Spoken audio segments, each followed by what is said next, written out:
saking ageng Astina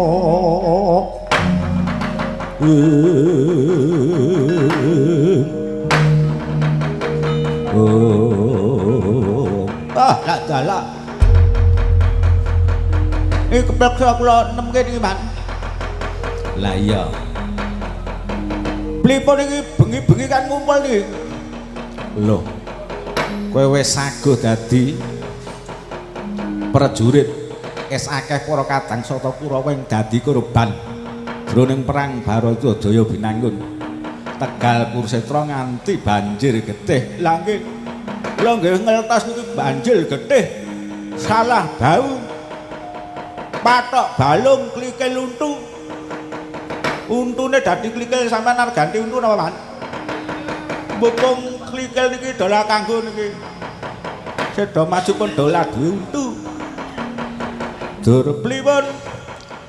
kowe dadi tuwa-tuwa anggaring para dur-dur kabeh nggih niki para dul-dul kabeh katelah bergoda dulma coba sapa sing kepareng sowan iki sapa sing kepareng ngadep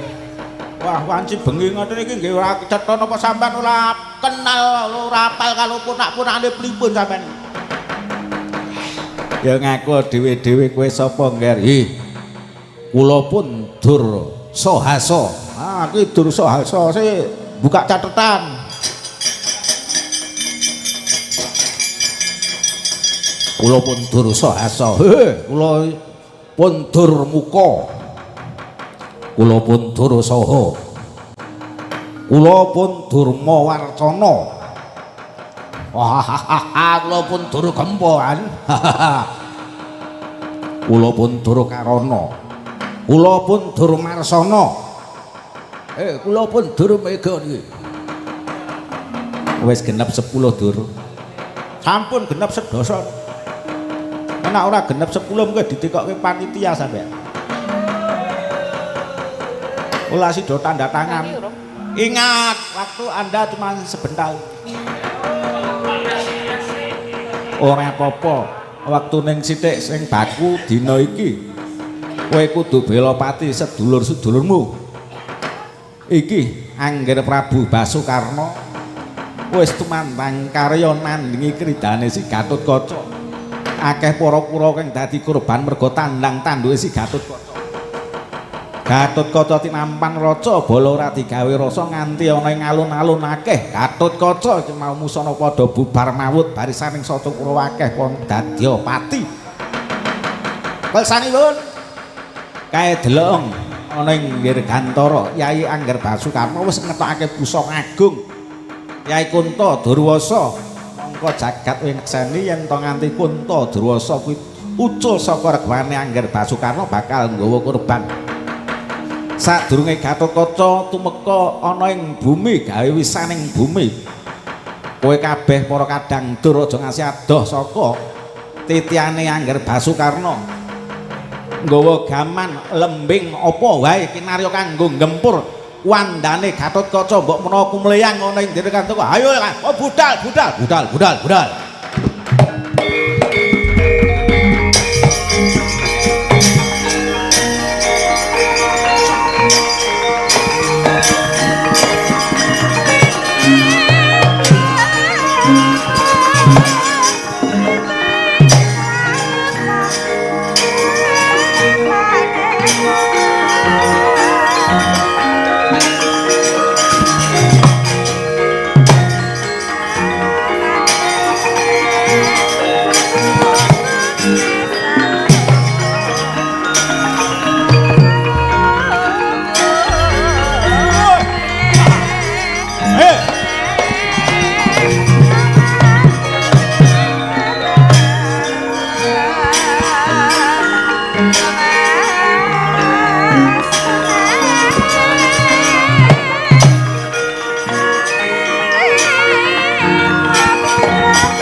Narpati ngawangga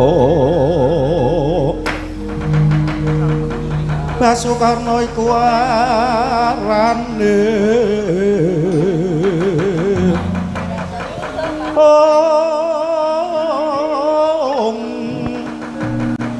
Suwita mring nagri Ngastina ing adekan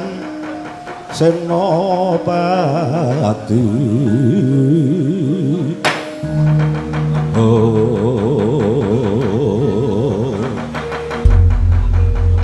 Paman Arya kados pundi nggih semunipun radi mangu-mangu jroning raos wis leres menapa ingkang dados pangandikanipun Paman Arya panggraita paduka leres paman temtunipun Paman Arya sampun mangertos bilih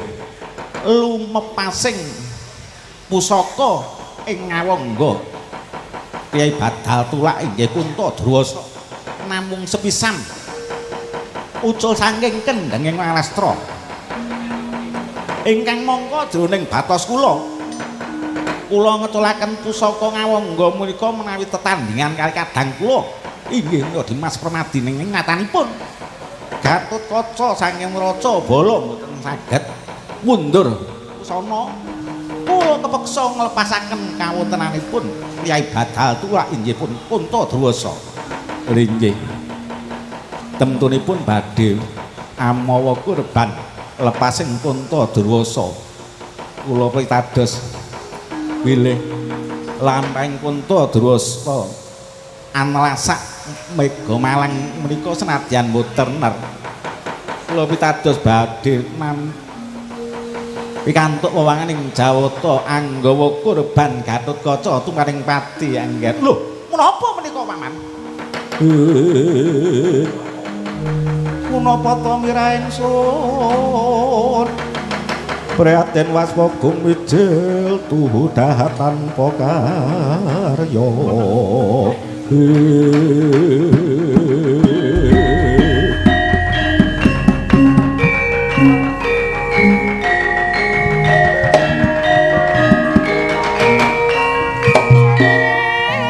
ucap kagyat jroning batos Nalendra ngawangga Prabu Basukarna mulat ing gegana mebyar hatan pangling sorote kuntang anta kusuma usamikanira Dyan Gatotkaca ingkang mapan wonten ing sak jabaning daging sak jeroning kulit kunarepane Dyan Gatotkaca ingkang sampun ingkang pusaka Kyai Badal Tulak mayang wonten ing gegana kumleyang kadya meteor tiba ner tityanira Nalindra Agung Prabu Basukarna ya tanggap ing sasmita tanggap ing bebaya lumumpat saking pagedhonganing carita amat dalar aglis nata agung ngawangga Prabu Basukarna nanging kocat kacarita sampun loyanoya padha baskara kang sampun titimangsa ora kaya lumadining para dosa karo ingkang dumadi saking dur wiwit saking Raden Durmagati Raden Durmuka Raden Durdarsa Raden Dursaha Raden Dursahasa Raden Durwimakarna Raden Durgempa Raden Durkarana Raden Durmarsana Wiwah Raden Durwega ingkang datang mangertos bebaya kabalereng dening Potang Ontra Kesuma datang mangertos muntrating kreta ingkang kineblekan Punarmanedyan Gatotkaca hangenani dening para dur-dur sedasa ana kang kena kebalang indening kreta ana kang kena kebalang dadane dadilan patine ana kang kebalang sirahe dadilan pecahe gugur madyaning palagan Tegal Kurseta banjir getih padha sanalika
paripurna mlebet Jaira Sata Kurawa sedasa dur ingkang dumadi saking dur-dur sedasa sampun paripurna lampahan dosa karwa durma gugur miku tinebena ing walat siku denda tinaketa ing karahayan tias warata bagya mulya sinambung ing lampahan dosa karwa jeglok gugur dening kadang kula Yai Ki Agus Hadi Sugito. Sumangga